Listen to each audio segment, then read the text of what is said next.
Hello, this is Sarah Mangle here with Logan, and we are going to give you a video blog today for Shameless magazine.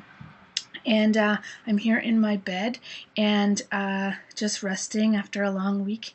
It's really cold still here in Montreal, so I just took a shower and now I'm ready to do a cozy video blog for you today. We received a request to do a video blog responding to the question, how do you support your friends who are in long-term crisis, and how do you make sure you have good boundaries with yourself? So it's a bit of a difficult topic and a serious topic, so I'm not going to talk about any extreme I'm not going to talk about suicide or sexual abuse, for example, but this still could be triggering for some people depending on what your triggers are. So it's important to be aware of that. Also, on the Shameless website with this video blog, there is a transcript of this blog underneath it. So if you want to skim it just to see if you feel like you want to watch it, then that could also be a great choice for you. And originally, when I was asked this question, I realized there were a few things I wanted to share, some that were related to acute crisis, when someone is in a moment of panic, hyperventilating, flashback, sort of shock, sort of in the moment of disassociation. And then the other thing that I realized I wanted to talk about was when you are friends with somebody who's been depressed for a really long time or struggling with other sort of mental health challenges over a long period of time. So those were two things that I wanted to talk about. In this specific video blog, what I'm going to talk about is friends who have been depressed for a really long time. Hopefully really soon in the coming video blogs I will have one where I talk about how to support somebody when they're in an immediate sort of freak out moment. So the other thing that I want to say before I really get into it is that because everybody is different and because all our friendships and relationships are different, these things that I'm going to say to you are true for me, but for you the opposite might be true. So there are no absolutes in supporting people, and that is kind of like the most important thing for me to say. And often the most difficulty I've had hearing people talk about supporting people is when they say things with certainty, as if there are certain correct things to do. There are things that I have found helpful and things that I feel work for me and my personality with my friends and their personalities, but we are all different. So I just really need to say that. The other thing I want to do first, actually, because I love books and I love zines, is that I went through my books and zine collections and I just found a few things that I thought were relevant that I wanted to share with you. And this isn't a book review blog, so I'm just going to show you them and say the titles, and you can look them up and find them. This is one, Not Vanishing by Christos. Very excellent. This is poetry. There's two zines out of this, I think originally from the St. Emily Skillshare, but I'm not sure that those people are still involved in the St. Emily Skillshare, but these are widely distributed nail-biter zines that are about anxiety. There's also several issues of this zine called The Worst, and that is dealing with grief when someone you love dies. If I Can't Dance, Is It Still My Revolution? A.J. Withers, really brilliant work. A.J. Withers has also written a book about radical disability, but A.J. does a really great job of connecting the trauma of medicalization and all the sort of ableist world sort of stuff that happens, and how that impacts a person and a person's community. So those are really, I highly recommend them. And then we've got Doris, who really was very foundational for me. Cindy Crabb writes. The Doris zine has been going on for many, many, many years. Also really widely distributed, but names how the messed up world makes us feel messed up in a variety of ways, and also talks about how do we address our small communities that we make ourselves when they are messed up. What do we do, and how do we want to deal with it? Miranda Elizabeth, who is a really fabulous writer and risk taker, saying a lot of things that really need to be said. And they write a lot about mental health and building a home and lots of different feelings and fashion. And they've also just recently written a novel, and they currently live in Toronto. So this is a compilation of their zines, Telegram. And then also Samuel Delaney, who I feel like is a fantastic writer. Samuel Delaney's memoir, The Motion of Light in Water, Sex and Science Fiction Writing in the East Village.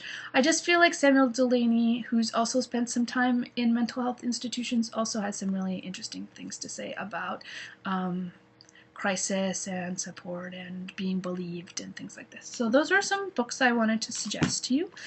And so now there's just a few things that I want to focus on in this blog that actually repeat some of the things I've said in past blogs. We're sort of returning to them in a different way.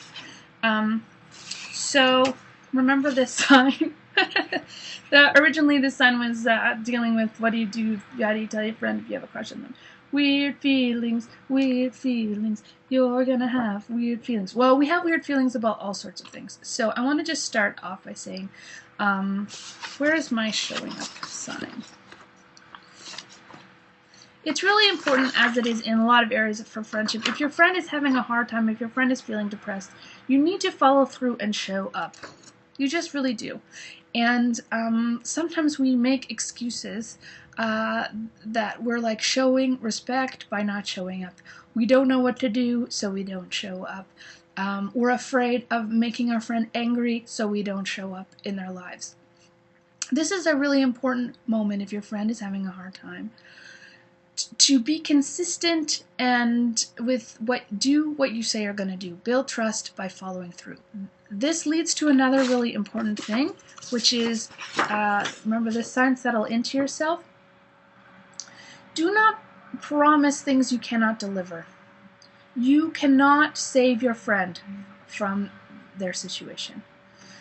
You can support your friend, but you cannot magically save them like that. So,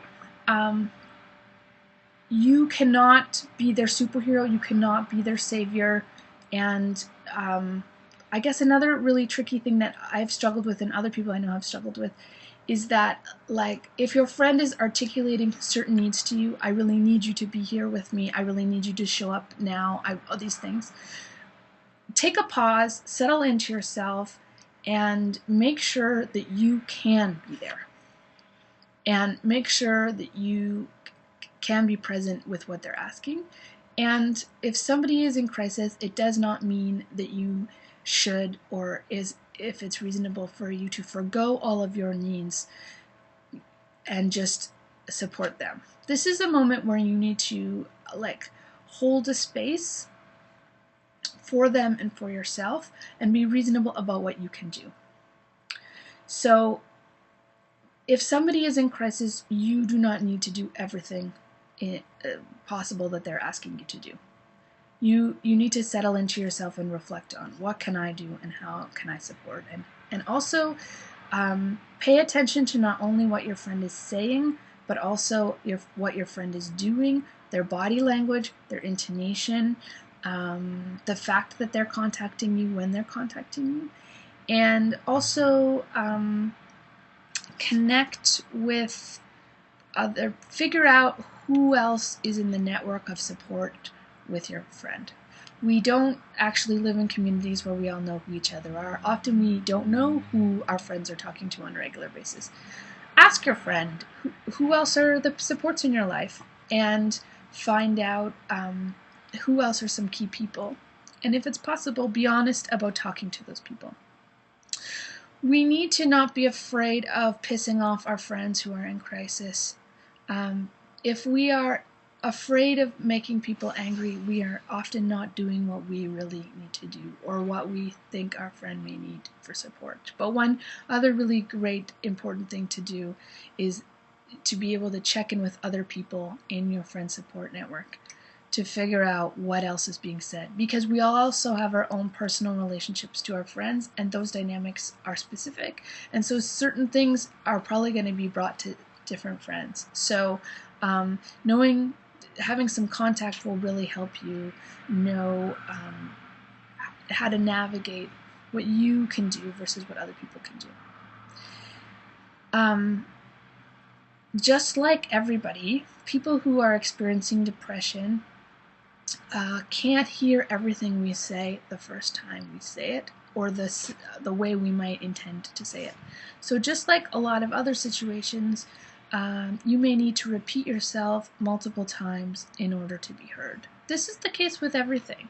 Often, if I'm in conflict with a close friend, I may say the same thing many times before we both understand each other. So this is another one of those situations. But depression makes it really hard to see yourself sort of to see the future, and to sort of have as much perspective as you might have if you were not depressed. So it's sometimes hard to hear certain things. And then lastly, well, two more things. One, things change. A strategy that you use today that doesn't work may work in the future. People's needs shift. Thank your friend for telling you how they feel. Thank your friend for being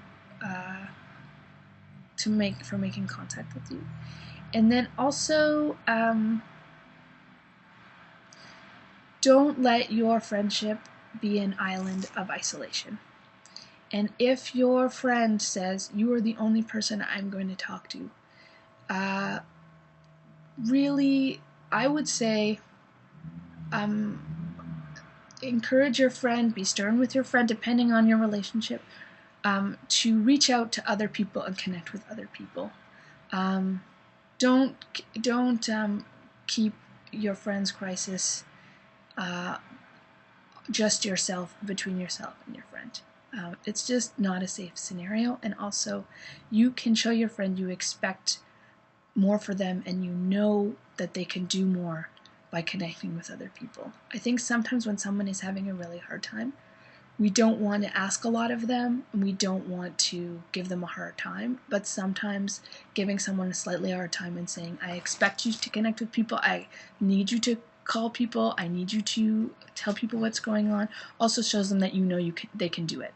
And that is also really important, because often when someone is depressed, they're having sort of negative self-talk that is like, I suck, I can't do it, I can't do anything, I'm terrible. And so you saying, you can do it, you need to do this, I will do this with you, interrupts that negative self-talk and helps institute new stuff. So, yeah, I mean, I think there's a lot of different things to say, but those are the things I'm going to start with. And please be in touch if there's anything specific that I didn't mention that you were looking for, perhaps in this kind of blog. I have this is email address, so you can get in contact with me and let me know what you'd like advice on. All right, have a great night.